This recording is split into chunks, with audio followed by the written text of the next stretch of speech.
Well, hello and welcome to today's HIPAA Chat. I'm Carol Flagg of Answers Media Network. Thanks for tuning in today. If you're new to HIPAA Chat, thank you for taking your time. This is a very lively discussion about HIPAA where we get to answer your questions. HIPAA Chat is sponsored by eFax Corporate, a brand of J2 Cloud Services. Founded in 1995, J2 is an award-winning leading provider of internet services through its two divisions, this Business Cloud Services and Digital Media. Please contact them directly and visit them at enterprise.efax.com. They do have some software programs for secure transmission of ePHI.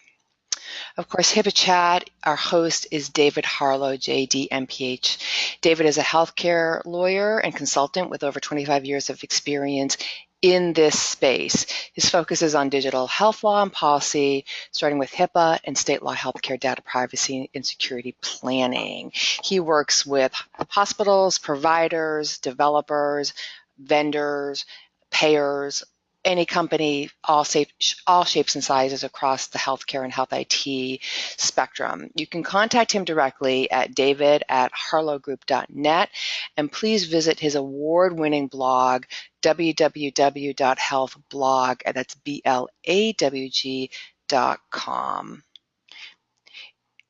For those of you interested in looking at past events of HIPAA Chat, first of all, you can find podcasts of our past HIPAA Chats on our SoundCloud channel for Healthcare Now Radio. So it's soundcloud.com. If you search for Healthcare Now Radio, you'll find us and you can pull up the playlist for HIPAA Chat. You can also stream live on our radio station, healthcarenowradio.airtime.pro at 12 noon or 7 p.m. Eastern. Again, that's healthcarenowradio.airtime.pro. And of course, you can find all of our past events on our YouTube channel. If you go to YouTube and search HIPAA Chat, again, they will pull up. And finally, please follow us on LinkedIn in our HIPAA Chat group. Again, if you go to LinkedIn, search groups, you will find us.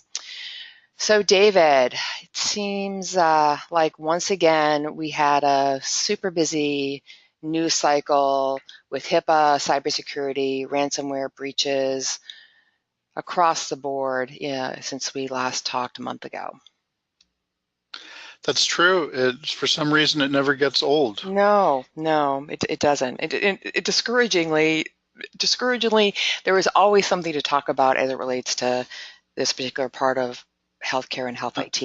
That's right.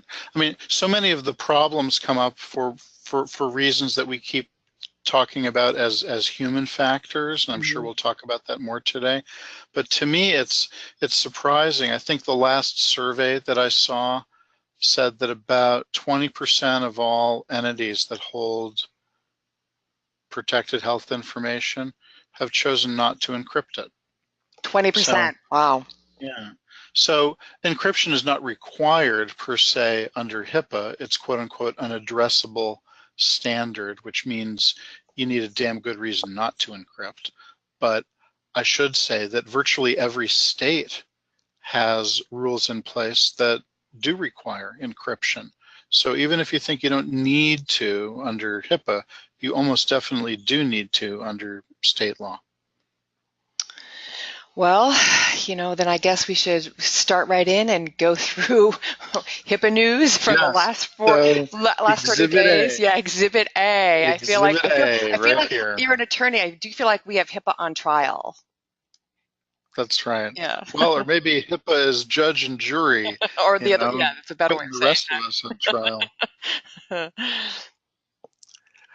Yeah. So this, anybody who has a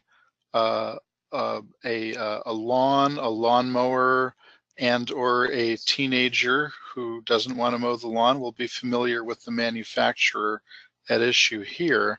This is Briggs & Stratton, the outfit that makes lawnmower motors, and they had a breach of their self-insured health plan. Had a tremendous amount of information about all of their employees. Everything from name, address, date of birth, social security number, driver's license, health plan ID, medical, health insurance information, and other stuff, passport numbers, employee evaluations, company computer logins and login credentials, all kinds of stuff. So for HIPAA purposes, obviously there's a bunch of stuff there that is considered protected health information because it was held by the covered entity, the employee health plan. And a lot of the prognostication among the commentariat out there has been around the point, not pointing the finger exactly at these folks, and I'll give them the benefit of the doubt, but suggesting that maybe employers don't realize that their self-insured plan is a covered entity. They may think that just the health insurance company that they hire to administer their health plan is a covered entity, but the employer themselves or their division that is the employer-sponsored health plan, of course, must also be considered a covered entity. So a lot of information was lost, a lot of notifications had to go out. The name of the company is up on the wall of shame over at HHS because of the size and nature of the breach. Now, the other thing to realize here is that it's not just about the healthcare breach. So the company here also had to notify, as anyone with such a breach would have to notify, virtually every state in the union where they have employees about this breach. Because virtually every state, I think all but 2 states, have a data privacy regime in place that requires notice to go to anybody who's been affected by a data breach. Now, what kind of data? For most states, it's really just a relatively small amount of data, and certainly this fits the bill. Name, date of birth, and driver's license number in my state would be sufficient to trigger a requirement to send a notice to the individual that their data has been breached. Could be name and minimal information and any account number, any financial account number. Again, my state, Massachusetts, is very strict. Other states say account number plus a password, but Massachusetts says, I don't care if they got the password or not, as long as they got name and account number, maybe 1 or 2 other little things, then that's considered a breach. Right. So another area to check your state laws as well, right? That's right. All right. So obviously, with a summer of some horrific hurricanes and sort of these natural disasters, this came up related to man-made disasters. Right, that's right. We've talked before about what happens when there's been a declaration of a state of emergency and a hospital triggers invokes its disaster management plan, and that certain bits and pieces of the HIPAA privacy rule can be waived and are waived by the Secretary of HHS. But this doesn't necessarily happen in the context of a mass casualty incident that is not a natural disaster. And unfortunately, these days we have mass shootings to contend with. And in those circumstances where local healthcare organizations are sort of overwhelmed and local transportation and communication and the abilities of families to find their family members who may have been on site, maybe at a hospital, they may just have lost touch with them. The question is, how do you communicate in the face of HIPAA in such a circumstance?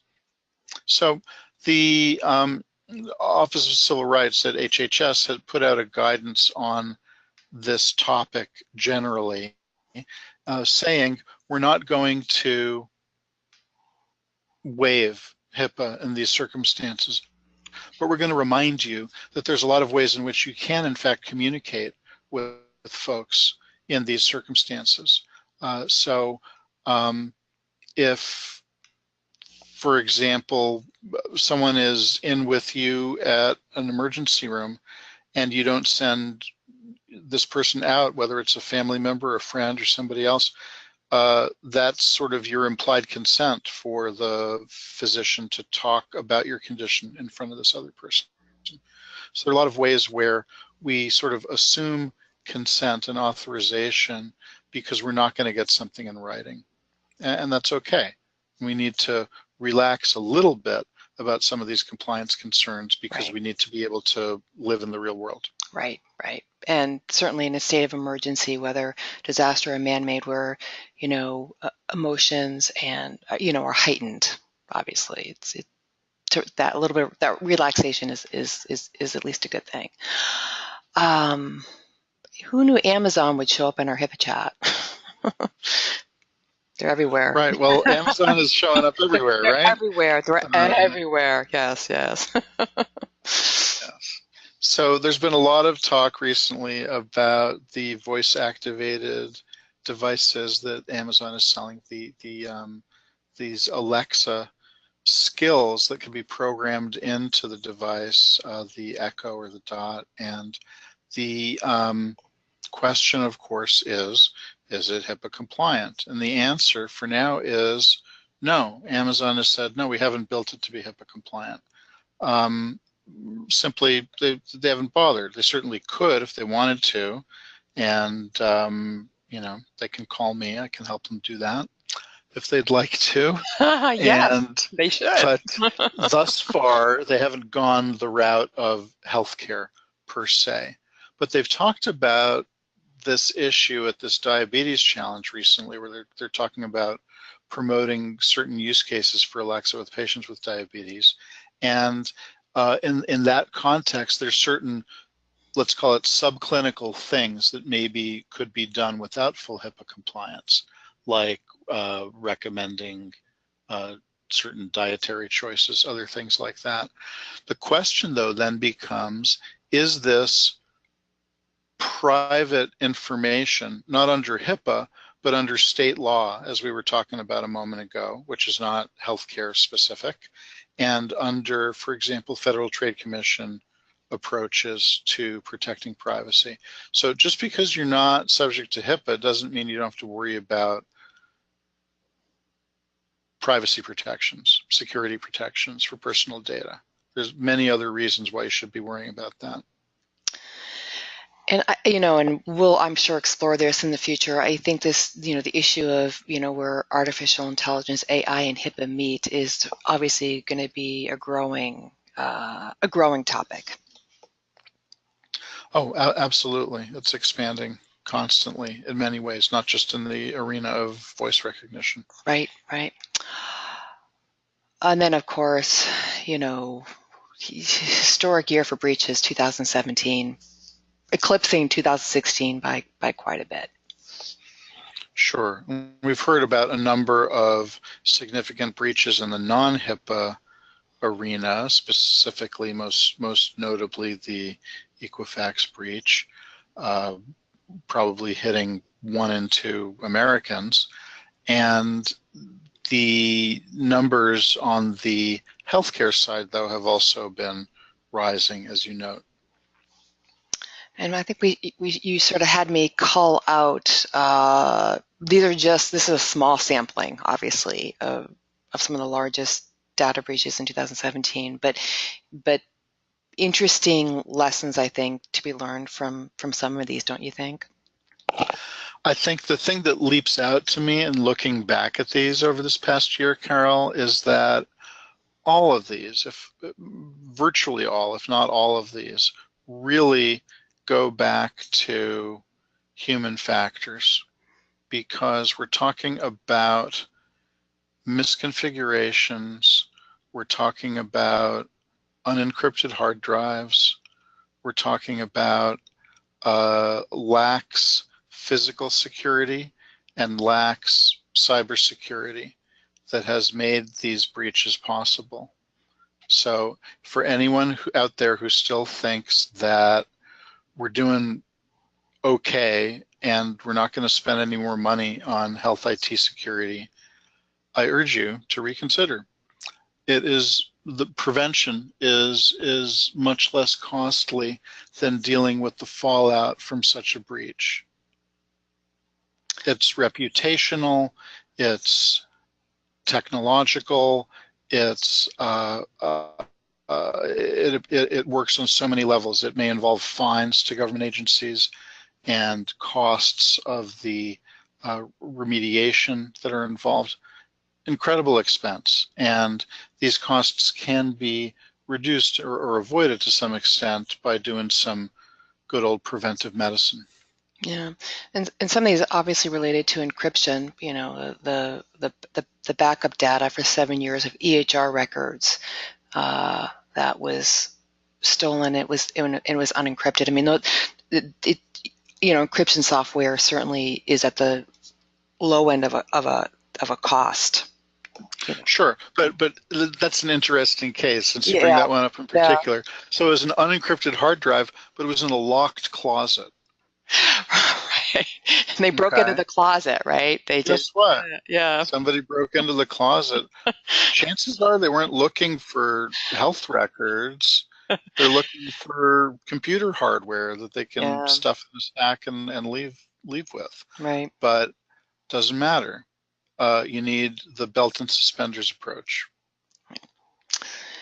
All right. So you have a great analogy, I think, for what can be learned from all of this news and breach information and what's been going on in our industry. Yeah, I mean, the a lot of folks throughout the healthcare industry are sort of raising their hands, shrugging their shoulders, and saying, "What can I do? What can a small practice do? Because I have limited resources to throw at health IT. What can a giant academic medical center do? Because we have a million potential targets out there. We can't possibly address all of them. So we're going to do the best we can, but a comprehensive approach is not necessarily something we can do. So it occurred to me that this is really analogous to the question of hospital-acquired infections, or more broadly, healthcare-acquired, healthcare-associated infections, or HAIs. 10, 15 years ago, people were throwing up their hands the same way about HAIs and saying, cost of doing business. People sometimes get infections when they're in the hospital. There's sick people in hospitals. What can we do? Well, there's a lot of simple things that can be done, but it took great pressure being brought to bear by Medicare, which basically came out a few years back and said, we're not going to pay for preventable readmissions. This is the Medicare version of you break it, you buy it. If Right. if you gave Mrs. Jones an infection while she was a patient in your hospital and that infection was preventable, I'm not going to pay when she has to be readmitted in 2 weeks for IV antibiotics for the systemic infection that she contracted. Why should I pay you twice? Pay you once to get her sick and pay you again to cure the sickness you inflicted? Doesn't make sense. So as a result, and to be fair, even in advance of that reimbursement change, many healthcare leaders have stood up and said, we are going to bring this to a halt. Some very large healthcare organizations went so far as to just say, we have a zero tolerance policy. The CEO of one organization said, we're going to eliminate all central line infections within X period of time. And when somebody says that in a position of authority, everybody needs to take notice and everybody needs to pull in the same direction and do things that will yield that result. So the same thing can happen on the technology front.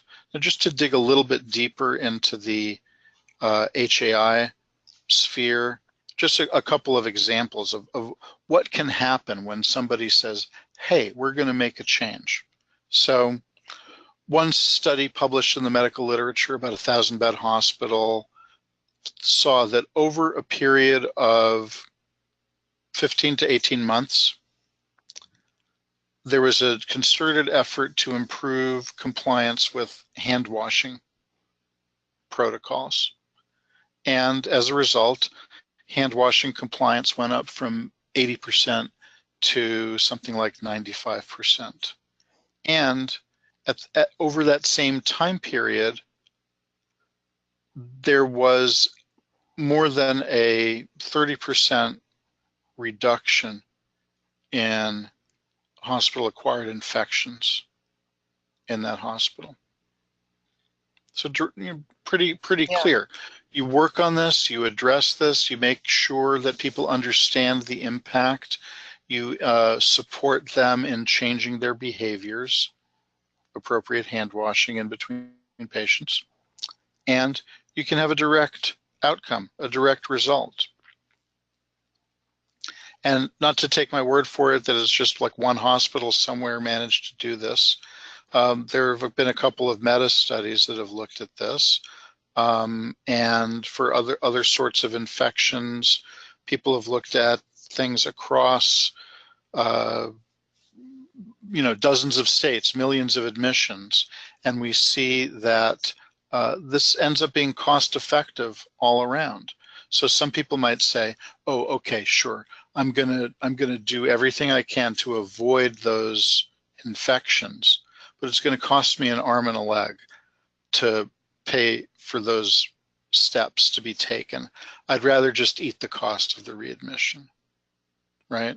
Sort of the same mindset in our Right. field is, I'll deal with the fines. Right. What do you want me to do? I can't keep cyber criminals at bay from all over the world. Right. I'll deal with the fines if I have to. Well, no. I mean, this isn't necessarily a direct analogy, but in this meta-analysis of infections in the hospital setting, it was found that we didn't need to do more testing. We didn't need to prescribe more drugs.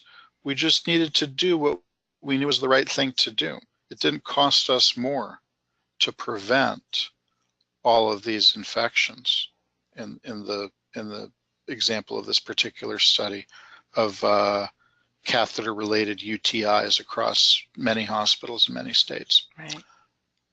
So the takeaway here for us should be, we're not going to break the bank on implementing modern IT security protocols and procedures, policies, ongoing activities.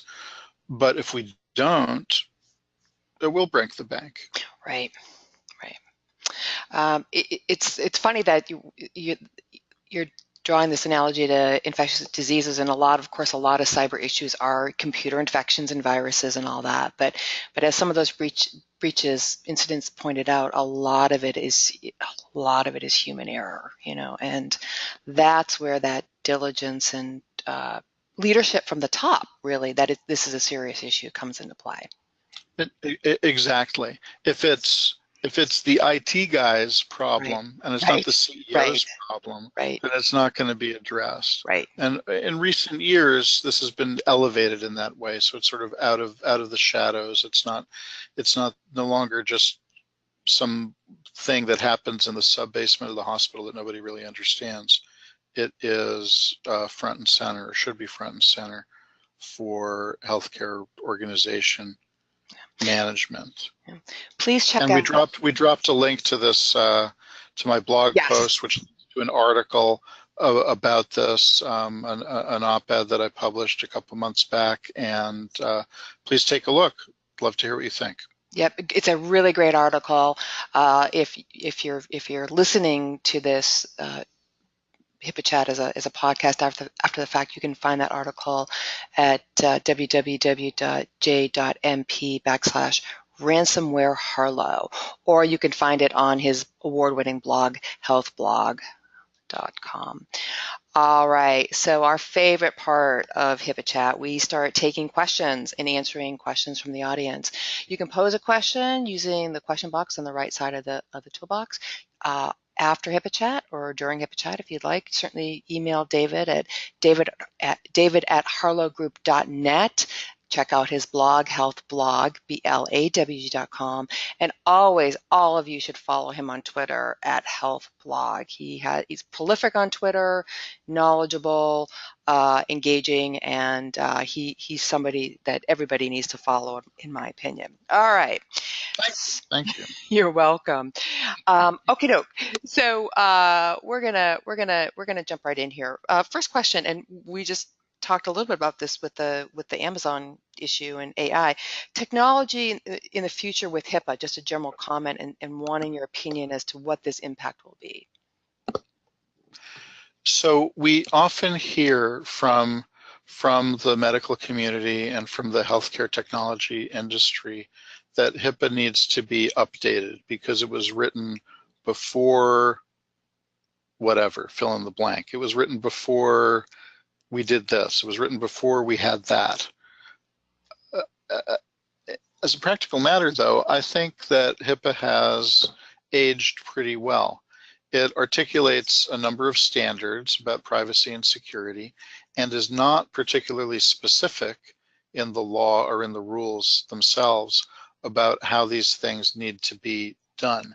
Instead, they refer to standards that can be updated more regularly as technology changes. For example, some guidelines that come out of NIST, which are incorporated by reference effectively in the HIPAA security rule and so forth, so that the standards can evolve over time. The standards are intended to evolve over time, and the basic structure that we have, I think, is a pretty good structure.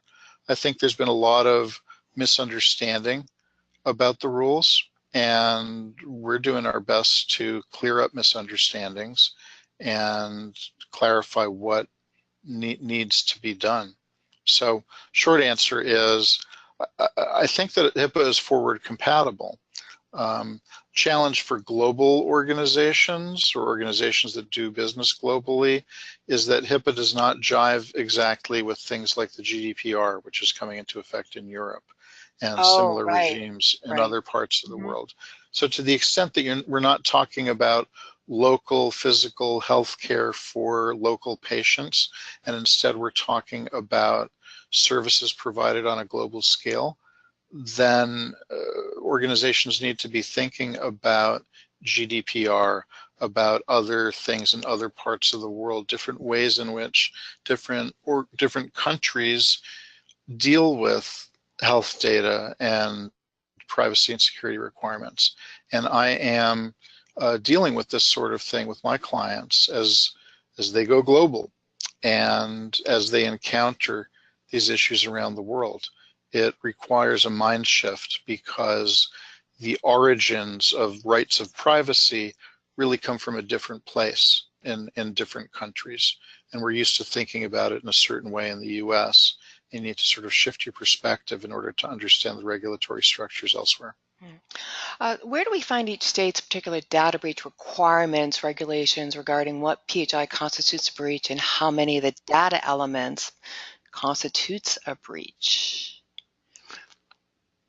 I can find that on the OCR website. Start at hss.gov, correct? And they have all that information. Well, we're talking about state-specific requirements because we were going down the road of discussing state-specific issues. Your Massachusetts thing, yeah. Yeah, there are a number of resources that you'd be able to find online that would at least get you started on that front. Because if there's a particular state that you're interested in, you could start with that, with the local state agency that may be responsible.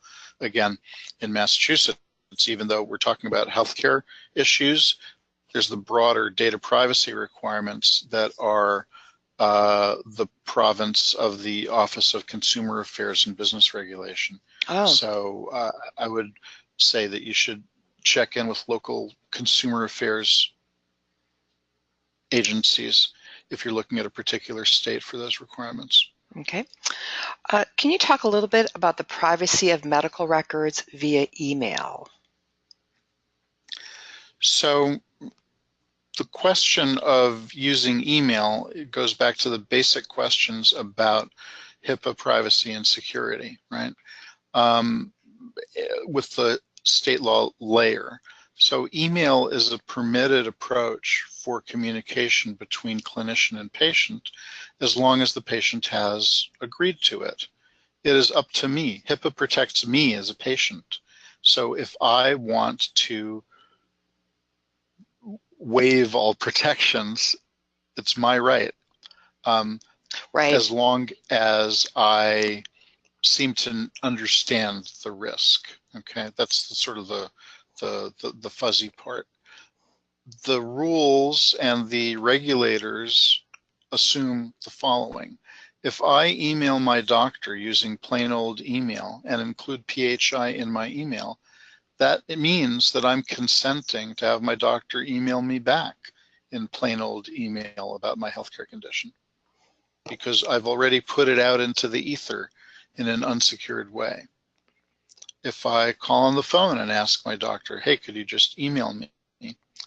9 times out of 10, the doctor's going to say, well, I can't do that. You have to log into the portal. I'll post a message, et cetera, et cetera. Pain in the neck. And I do this with my doctor, and I'm sure many of you listening have this in your own experience, whether as a provider or as a patient. But that's not because of HIPAA. That's because of procedures put in place at the provider organization level. And frankly, I have the right under HIPAA to have my doctor email me directly, yet that'll never happen because he's bound by his employer to use the portal. Right. Sort of a not similar, but a little a little similar.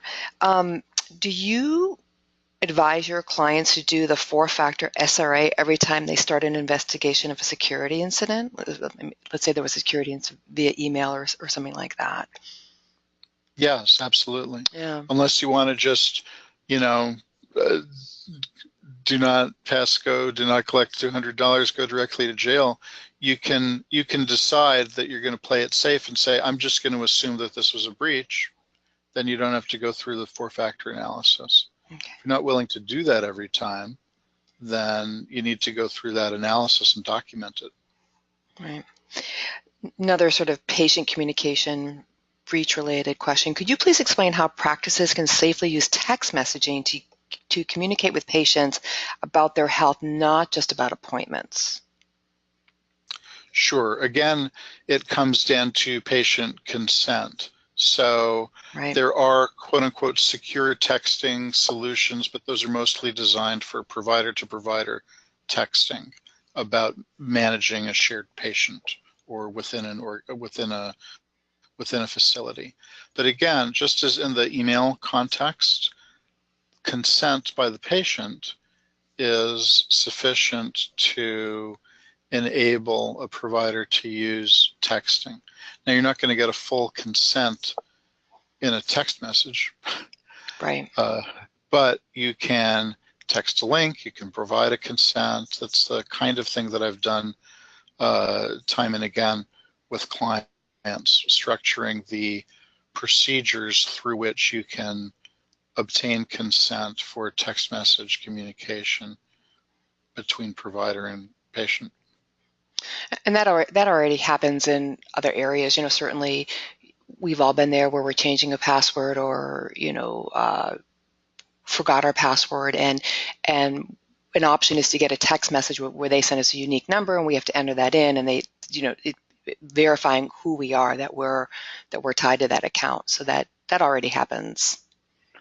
Right. Well, that's sort of part of a 2-factor authentication protocol, but that's not necessarily the delivery of protected health information directly through a clear text. But my point is that, yes, we do use texting for a lot of information that we really want to remain private. And if we're willing as individuals to do that, then and our physicians are willing to engage with us, our clinicians are willing to engage with us in that way, then we just need to document the I see. disclosures, the risks, the agreements that's going to be okay. And there needs to be an appropriate policy in place for the way that's managed on the physician's end as well. Okay. Moving over to telehealth, got a couple questions related to telehealth. Are there any special considerations for entities using telehealth platforms?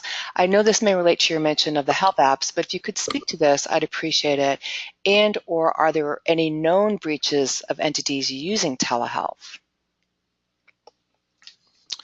So telehealth is an interesting case to look at generally, because on the one hand, we have a general understanding of common carriers, if you will, telephone companies, internet service providers, as being quote unquote mere conduits, and therefore not subject to HIPAA as business associates, right?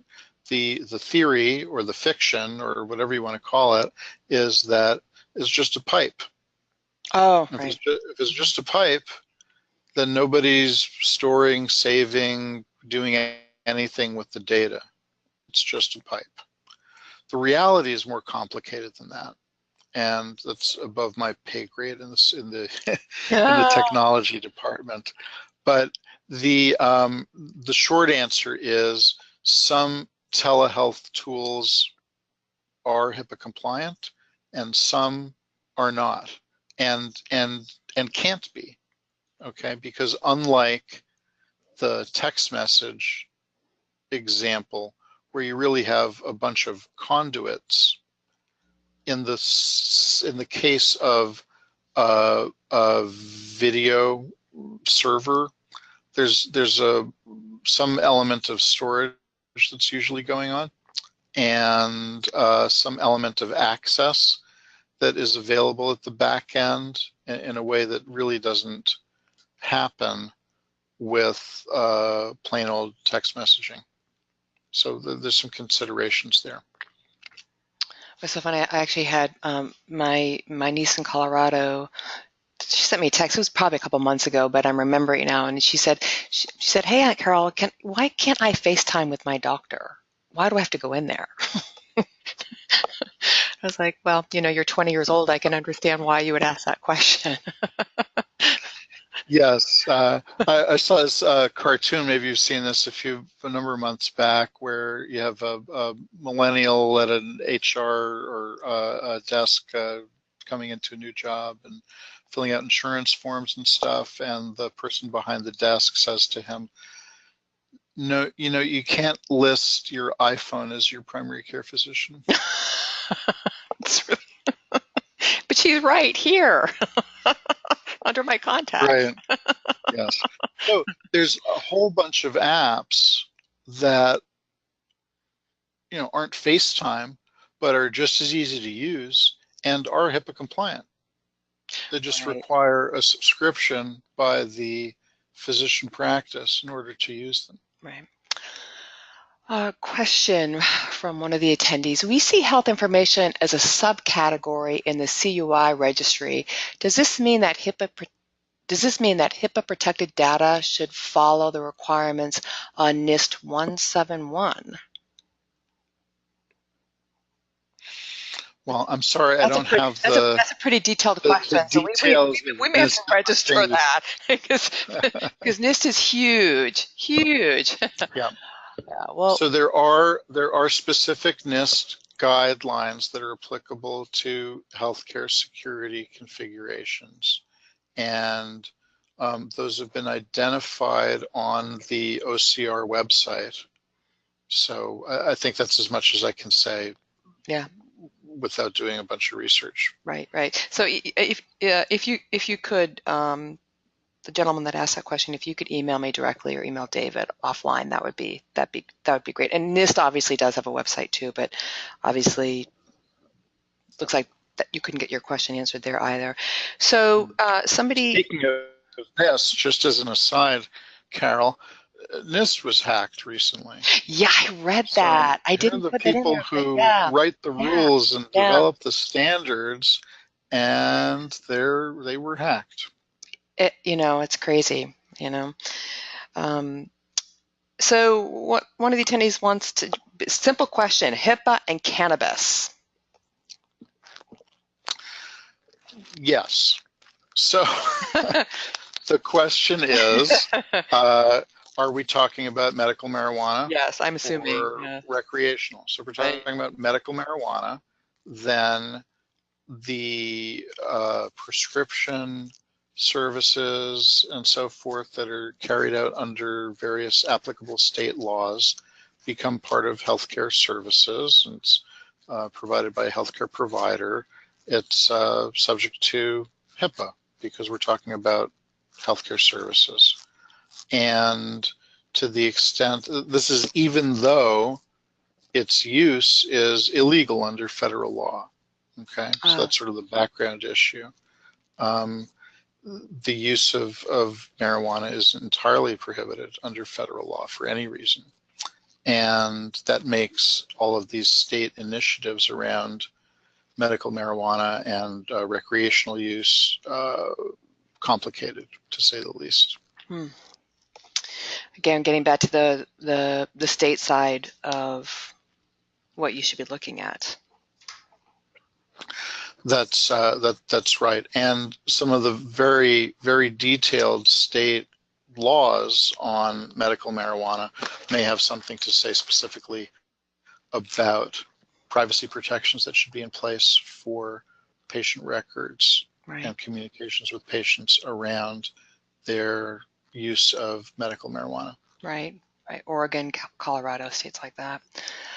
If someone, Massachusetts too. Massachusetts as well, right? If someone carries an open laptop with patient information outside the clinic and also has client files in hand, is this considered a breach since the laptop was open, uncovered, and in view?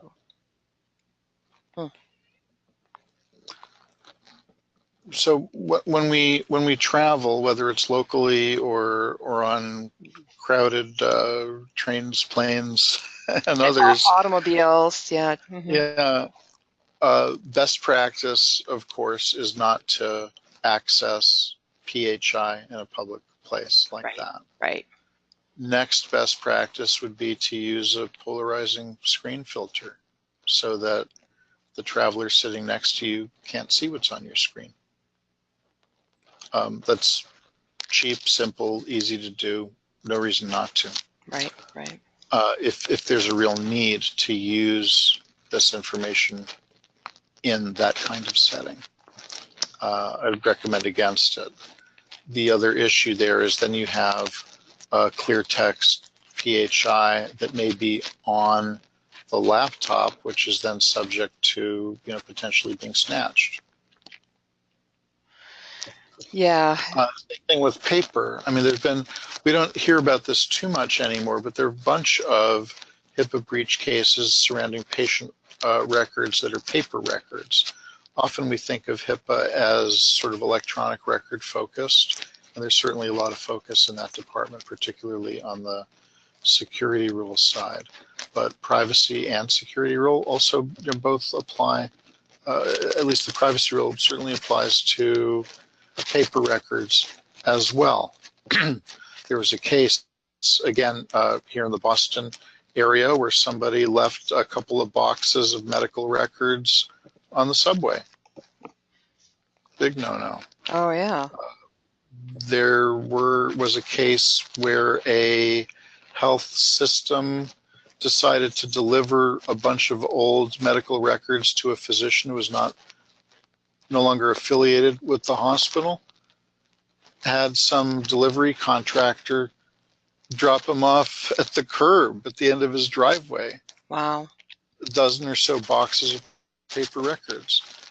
Not something that you should be doing. That was a clear breach by the healthcare organization, leaving unsecured records out in the open like that. Right. So yeah, we have to be very cognizant of the possibility that information can be snooped, snitched, someone's looking over your shoulder.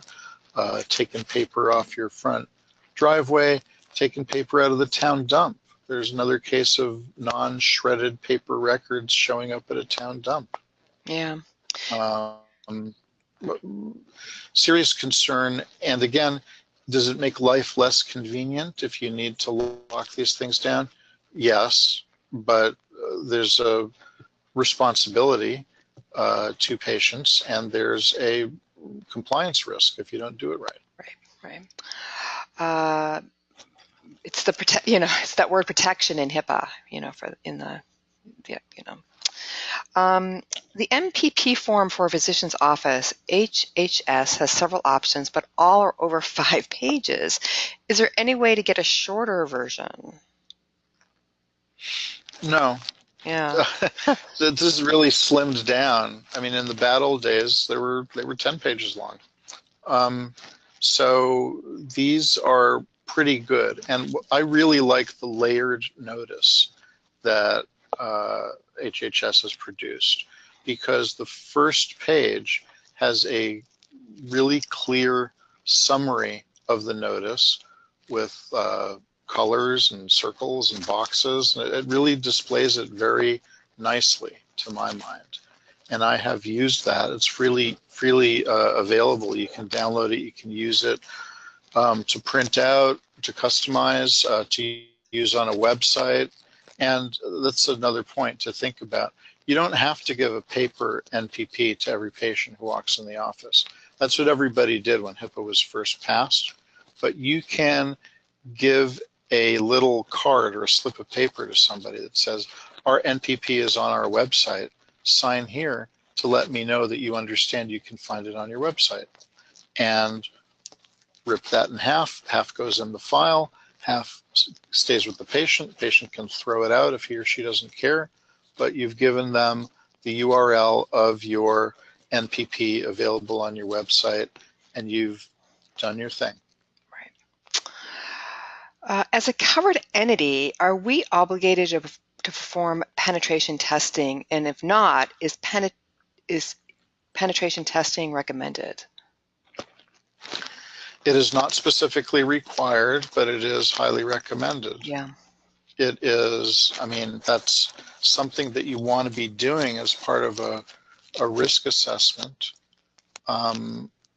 Frankly, if you're not doing that and you're of any meaningful size, then that's kind of IT security malpractice. Right. And when you say any size, really, right? Well, as I'm saying that, I'm thinking to myself, well, do I really mean that? When I said any size, I meant any substantial size. But frankly, even a small organization needs to consider this. Right. Again, HIPAA is constructed of a series of standards, so it's very definitely not a one-size-fits-all approach. So I'm not going to say that there is an absolute requirement in any way to do penetration testing for a small practice office, for example. Right. But think of it, even though it's not specifically required in the rules, think of how you might justify this to an inspector if you're being audited, or an enforcement person if there's been a complaint or there's been a breach. How do you justify that you didn't do penetration testing? Right. What have you done? What have you done instead, or how have you configured things that that's not such a big deal? You need to be able to have a good story. All of this is about having a good story when the inevitable happens and someone comes knocking on your door. And then if not doing the pen testing doesn't allow you to have a good story, then I say suck it up and do the pen testing. Right. And then document it in your security risk analysis. Absolutely. Right. The breadcrumb trail. The HIPAA breadcrumb trail. HIPAA right. breadcrumb trail. What's hard to say? HIPAA breadcrumb trail. Okay. You need to have a good story. You need to have a good Bottom line, you need to have a good story. Yeah. And not a made-up story, but a real story. That's right. Right? That's right. Right? Not a fairy tale story. If an office is locked and if PHI is lying on the desk and the office is entered by the cleaning staff or an emergency staffer, is that considered a breach or an incident?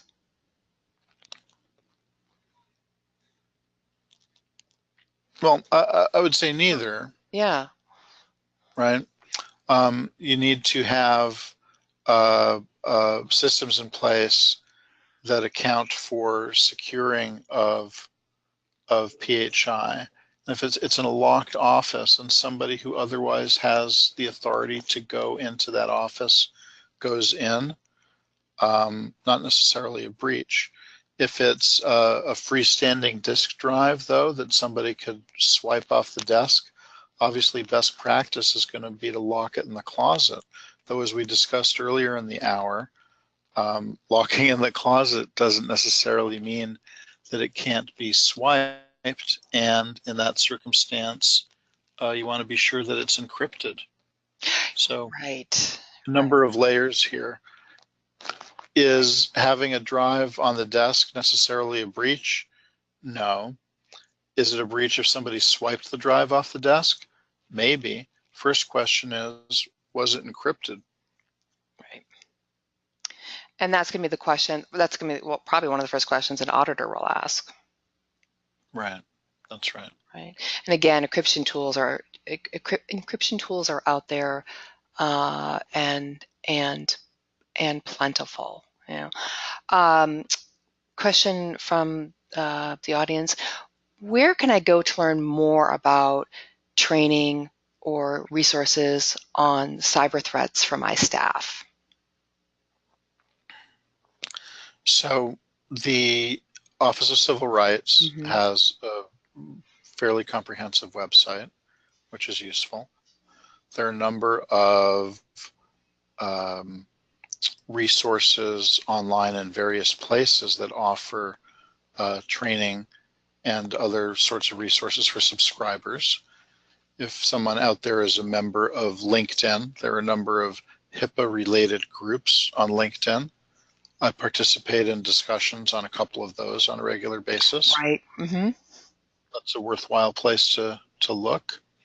And if someone has a more specific question or need, feel free to contact me directly offline, and I can set you up with subscription services if that's what you need. Right. But there's a couple of examples of freely available services that are out there.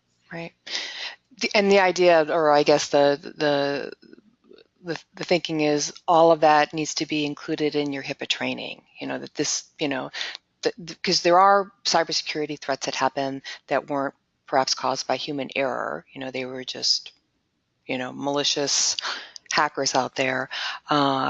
But there obviously there needs to be a level of training on that to hopefully prevent that. But certainly the human error issues that you talk about, you know, become an education and training opportunity. That's right. Just trying to understand and trying to sensitize people to what does a phishing email look like. I mean, we've all seen by now those endless emails that appear to be from, you know, Chase Bank or whoever that obviously aren't. And people are trying to get your credentials one way or another. And that is often the way in to your computer systems. An unsuspecting staff member clicks on a link in an email, and then it's all over. People have access to your systems. Right. So education at that kind of level is really critical. Right. All right, so we have a few minutes left. I want to remind everybody to check out David's blog, Health Blog, blawg.com. Follow him on Twitter at the same moniker, Health Blog. And then while we have just a couple minutes left, I want to let people know that we're sort of embarking on a new bent. We're not, HIPAA Chat's not going away per se, but we're going to be having you on our radio station, Healthcare Now Radio, right? It's probably starting in November or December. Yes, I'm looking forward to that. That's going to be an interesting shift. Over the years, I've done a lot of interviews of healthcare leaders and done podcasts of those interviews on my blog. And we're going to be moving that approach to the radio on the internet. Yes, yes, yes, yes. And the name of the show is going to be Harlow on Healthcare, and I'm very excited because it's obviously there'll be HIPAA and cybersecurity issues, but really it's health innovation on a much wider POV perspective. Yes, absolutely. There's so many things to talk about. I mean, the compliance issues that we talk about here are critical, of course, but it's in context of a broader seismic shift and change in the way healthcare is delivered. I'm sure many people participating in the HIPAA chats over time have been involved in healthcare for a long time, have seen the arrival of the computers, and have sometimes questioned whether the computers have solved all our problems. You know, Yes. and there are many problems. There are many systemic issues that we need to look at, and that's part of what I want to do in this series is look at broader issues in healthcare touched on by the broader health innovation sphere. There's so many people doing so many things trying to solve different problems within healthcare, and my hope is to talk to many of them as well as other entrepreneurs, leaders, and folks involved in healthcare one way or another. So our audience, you look forward to Harlow on Healthcare, and we'll obviously be sending out all sorts of notification and information about David's show on our Healthcare Now radio station. You can listen to that station anytime at healthcarenowradio.airtime.pro. No need to download an app or register. You just enter that URL and you'll be there. David, thank you again so much for HIPAA Chat. Thank you to our audience for attending today, and I look forward to our next event together.